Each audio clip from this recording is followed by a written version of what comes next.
Hey, it's me, Josh Gets Lost. Welcome back to the Get Lost Guide. I did not record an intro where I'm facing the camera and waving at you guys. I thought this was all going to just be some background clips, but it turns out, as I got going into this episode, my adventures took me to places and to see things that I did not expect. So, come join me today. First, we found a broken nether portal over here. You can see there's some lava. There's going to be a treasure chest. One of the things I always do here is if I don't need the lava for any reason, go ahead and pour water on it to turn it to obsidian. That way, in case there's any good loot, sometimes there's like gold blocks and stuff in these broken frames. So we found ourselves here in one of the taiga biomes, which are kind of notably made up of obviously these spruce trees of varying heights. This brown dirt that you've probably seen back at my base underneath my spruce trees called podzol. We also have these mossy cobblestone blocks that are here that naturally occur. We've got ferns, lots of these brown mushrooms. We actually encountered those in the nether before we did in the overworld. And I saw there's some more of it down here. This dirt called rooted dirt, which is actually a mix of gravel and dirt.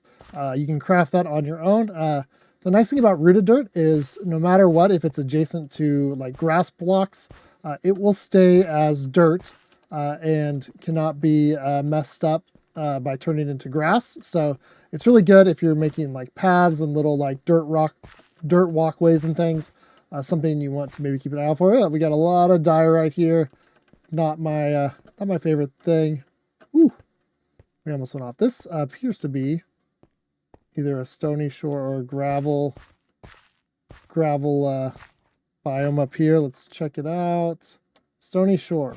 Just imagine if the penguin had been voted in next year this time, we could be hanging out with penguins up here on these stony shores. Instead, we got nothing for them. Although savannas, I love me some savannas. And I'm excited to have the armadillo in the savannah as well. All right, I'm keeping an eye out because mostly I'm looking here for a type of crop that we have not yet found in this world that you can grow that is found in these spruce taiga biomes. And so far, I have not seen any. Some of you guys maybe saw something that I didn't see, so I may go over that way where it's a little flatter to check it out. But we are looking for sweet berries, which are a lot of fun. They're not really that useful as a food, but they have some other uses as a mob deterrent. You can sort of use them for that. And oh, there we have, you see it? Just like we farmed the other day at our base, the azalea tree. So this is obviously not an azalea biome, which means underneath this azalea tree, somewhere down below there, is going to be a lush cave. I wonder if you can actually maybe see into that, or maybe it's only on that side. So that is definitely worth exploring. We saw one of those, or I did, in one of the montages when I was out in the desert and found a few more things out there while I was getting sand for making glass for our house. Well, it seems luck is on our side today, even though we're not able to climb very high up there. Nature has provided us some sweet berries right here down near the shore. So thank you nature for that. Now sweet berries are pretty easy. If you right click them, you will pick them. They can be eaten. They will also damage you if you touch them, which is kind of an interesting feature. And they grow pretty fast. However, they do not really fill up and quench your hunger very well. There's a popular Minecraft game going on right now called Decked Out, in which sweet berries are the only food provided in the game through bushes that regrow. And you have to eat quite a few of them to recover your hearts, especially if you're taking damage from dangerous enemies. But as you saw there, they can hurt you, and there's some tricks you can do with them that involve placing them actually under the ground and putting a layer of carpet or moss carpet over them. And basically creating little defensive barriers that are invisible to your eyes, but will keep mobs from walking into various yards or other things. And those can be quite useful around our town as we start building it up to see there. I'm kind of looking just to see if by chance, there's any other biomes around here. I did get some dark oak saplings from a wandering trader, so I was really excited, but I ran out of emeralds and I only got 2. And unfortunately with dark oak, you actually have to grow them in groups of 4 only. And so that kind of stinks. I got 2 useless saplings right now back at the base, but I'm not seeing. Sometimes these, oh, I see some iron. Definitely need that. Sometimes a general rule with the way Minecraft terrain generates is that, oh, actually I want to fortune these. Hold on.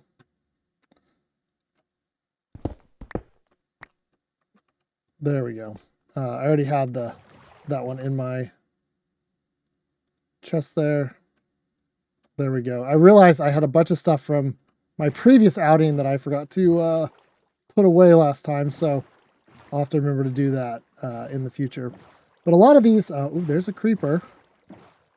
Can we shoot him? We're not going to be able to get him, but let's shoot him for fun. If I'm not. Seriously?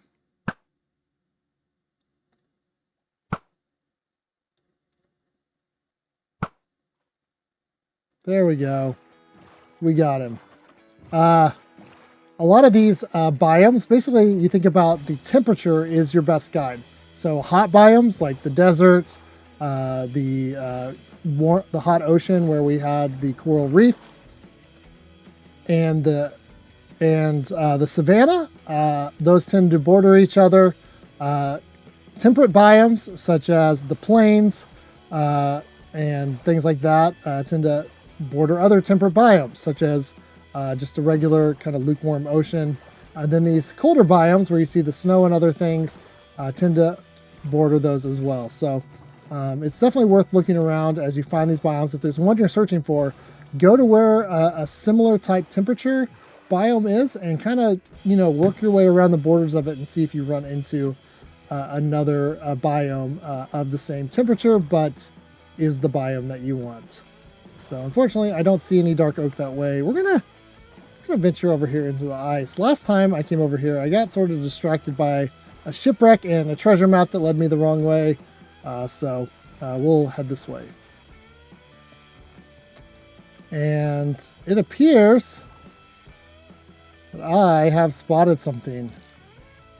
That, my friends, is an igloo, which is a very cool find. I'm not going to lie. They are not the most common structure in the world. They obviously appear here in the cold biomes. We'll have to be careful here. Polar bears are a neutral mob.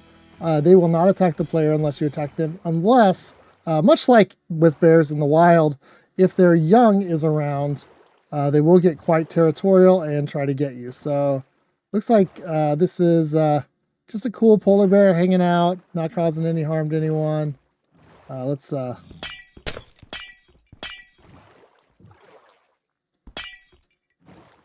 past there. Oh, and we also have, that's quite a find, a nice big lava pool that maybe we could use as an obsidian source later. Although we have unlimited lava, so that's not as big of a deal. All right. Let's check out this igloo. Do want to make sure I do not step in powdered snow because it looks like there is some even right there. Kind of follow this part of the snow up to be safe. We see some pumpkins. All right, kind of getting my bearings here. Now these igloos are very interesting structures. There's usually an entrance on one side. Did I just go right past it? There's usually a bed up here. There's a crafting table. There is a redstone lamp. This is sort of a tutorial that if you had put a regular torchlight next to this ice block, it would cause it to melt, but a redstone lamp has a lower light value than a torch, and so it does not cause this to melt. But sometimes in here, and this will be the find underneath the carpet, there is a secret room. Hello. Let's get down here. I was not really anticipating finding this. You want to be kind of on guard. Hello. This is a little tutorial in the game. We have here a villager, and we have here a zombified form of a villager as well. What's basically to show you is this, is if you have a regular villager, even one with a job, such as the cleric here, he's wearing that high collar, and this brewing stand right here is what has caused him to be a cleric. Looks like this guy is not have a job yet. This guy right here has been zombified, but we could cure him and turn him back into a villager. And actually, if you do that within the game, it used to be multiple times, now it's just once. You can actually get some cool discounts by doing so. It looks like there's actually some cactus in a pot right there. We've got a cauldron, which honestly, I'm going to take a free cauldron where I can, because I need the iron anyway I can get it. We have another golden apple. That is very important here, because in order to be able to do this, we'll have to, I'll show you in a minute, use a splash potion of weakness on this villager, and then use a golden apple on him in order to cure him. So in fact, you know what? And because I took that out of this brewing stand, even though it is not my brewing stand originally, we have now gotten the enchantment local brewery, because it thinks we have brewed a potion because we took it out. We just took that. We didn't really do anything else. All right, let's I'm gonna open a little window here to see this guy. Hey buddy.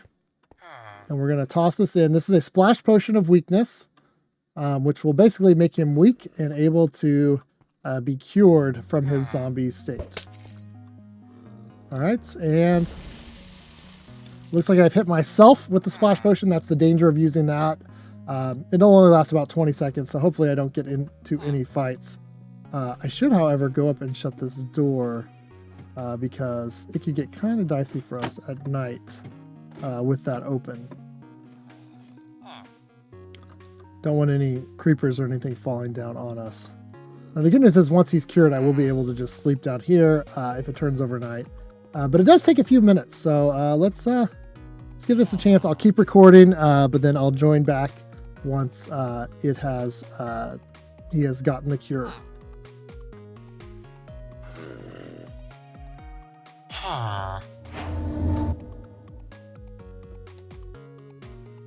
All right, and our man has been cured of his illness. We have gotten the achievement, Zombie Doctor, which means we have weakened and then cured a zombie villager. So this is actually teaching you a method in the game that you can use to cure zombified villagers. It can come in handy if you're, say, in an area. In fact, kind of like our base where there's not a village right nearby, but you want to get some villagers, you could actually wait at night. Was that an organ? You could collect some... let's go ahead and sleep. You could collect some zombie villagers that would spawn. There's a small percentage that zombies that spawn around you could be a zombified villager. And then you could cure them. Obviously, it takes being able to brew a splash potion of weakness and have golden apples, which can be a little pricey, especially early game. But now he is cured, and now his allegiance is to us. Now, unfortunately, he seems to have lost his job since he got cured. And actually, I did ruin the curing a little bit by taking this iron bar off. This would actually have kept him curing quite a bit longer. But I'm going to go ahead and I'm going to take this thing. And let's put it a little closer to him and see if he will take this job. You're free, buddy. You frozen? Come here. And you can see here, he is now offering us discounts because he has been cured. But I don't really need a cleric, so you, my friend, no longer have a job. Are you going to climb up? Because that'd be kind of cool. So there we go. That is what this process is. It can come in handy if you need to capture a zombified villager and make it a villager for your base. It can come in handy if you find them and you want a little better price on your items. You can do it. You used to be able to actually do it up to 5 times per villager, turn them into a zombie, turn them back into a villager, and kind of lock in some really steep discounts. However, that has been patched. You can only do it once now as of the recent update. And last but not least, another reason you might want to be able to do it is, say you have a giant villager trading hall, like my second season of Basement Craft. A zombie gets in and turns every single one of your villagers into a zombie. You can cure them and still use them for trades. So that is something to know. I'm going to let you out here, man. You were just like chilling in here. There you go. All right. Can you guys climb ladders? I honestly don't remember. Can villagers climb ladders? All right. Looks like our villagers do not climb ladders intentionally. They can do it on accident if they're bumped into it. But I don't feel like messing with those guys right now. We are going to move some villagers, but it's another cat. Hello, other tabby cat. Looks like here we have some fun biomes. We have the ice spikes biome, which looks kind of like something out of Dr. Seuss, if I'm going to be honest. That is pretty cool. We have up here a meadow, looks like, and we've got more. Well, hello. You're a different cat than what I have. I do not have any fish, though. We do have here a taiga village up here. Got some very cool cherry groves around here as well. Hello, boys. What's up? What you guys been up to? Now, some of these, once again, like the savannah, might have special loot. These ones actually have lanterns, which I would love to get more of. We don't really have the iron to make them, but that's kind of what I'm hoping to use for the lighting in our area for now. We got snowballs, some coal, never really hurts, some bread. Always worthwhile looking through chests. Look at these guys. They've got blue beds. That is amazing. You guys are awesome.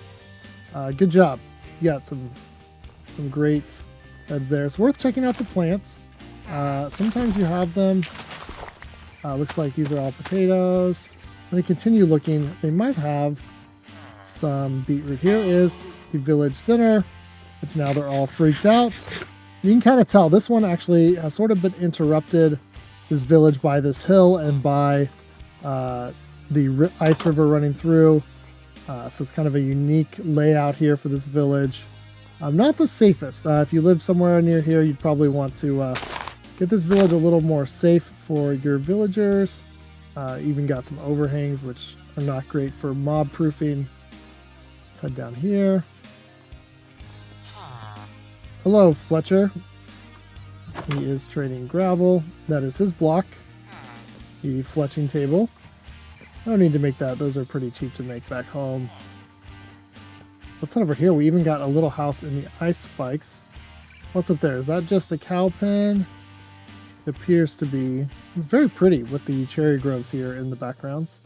Oh, there's a little house down here. Not much to it, though. And this one, hey, free furnace is a free furnace, am I right? See, we've got a little bit of kind of a well. Well, I guess once you start stealing furnaces, you're just all about stealing furnaces. All right, did I miss any houses here in this village? Not a lot of loot to grab, unfortunately. I was kind of hoping we'd find something. Now, what we could do is steal one of these villagers and take it home with us. Obviously, we'd have to leave our cherry wood, but I think we may have a clean shot to the ocean if we kind of veer left where we came up. So, let's see. Is there a villager down here that I could kidnap? I mean, take to my house. You, sir. There we go. Let's see if I can. See, I don't want to go on that path. Can I get across? Yes. Now, sometimes the game gets a little mad at you for boating on ice. you can go really, really fast. This is a unique villager. Now he is a Fletcher, however, he has not been traded with, which means it will actually take him quite some time to lock in that trade. We would have to trade with him, and as we move away from his home, he will, in his workstation there in that house, he will actually lose interest in being a Fletcher and take on a different job of some sort. So let me sleep here in a minute, and then we'll take him the rest of the way home through that path that we came through earlier. And it just happened almost all the way home here. He finally stopped being a Fletcher and became unattached to that workstation and his bed back in the village, and now he's just a regular old taiga snowy village. I guess this is a snow village, not technically a taiga village. A snow village villager. There he goes. All right, so we're gonna have kind of a fun villager mix when we get back. I'm probably gonna end up just leaving him offshore a bit in this boat to keep him safe and to keep him kind of out of what's loaded. So if I end up mining or doing other stuff while the world spawn area is loaded in, I don't get him turned into a zombie or something like that, because even though we just cured a zombified villager, I do not have the means to replicate that for the time being. So definitely want to make sure I keep him somewhere safe once I get him closer to home, and I'll have to craft another boat and go get my other boat as well. That's the fun of Minecraft sometimes. All right, well, that was not exactly how I planned on spending this episode with the exploration. I did find some stuff. I got our sweet berries, did find our igloo, and actually found a villager to bring back to our base. Pretty exciting. We will need to find him a partner because, just one villager alone, look at him, he'll be all sad. But we probably will head over to our savannah village and bring one from there so we can have, some diversity in our villager population. And so we'll be doing that as well. So next time, looks like we'll be working on the inside and outside of our house, getting that all detailed before next week when we really jump into making some farms and other things. Now that we've gotten quartz from the nether, we can begin to do a lot more automation of our world and piece together some of our exploration and things in between, automating more stuff and more builds in the future. So thank you guys for joining Josh Gets Lost. Glad you guys have gotten lost with me, and if you liked it and you made it this far, why not subscribe? All right, that's it. Later.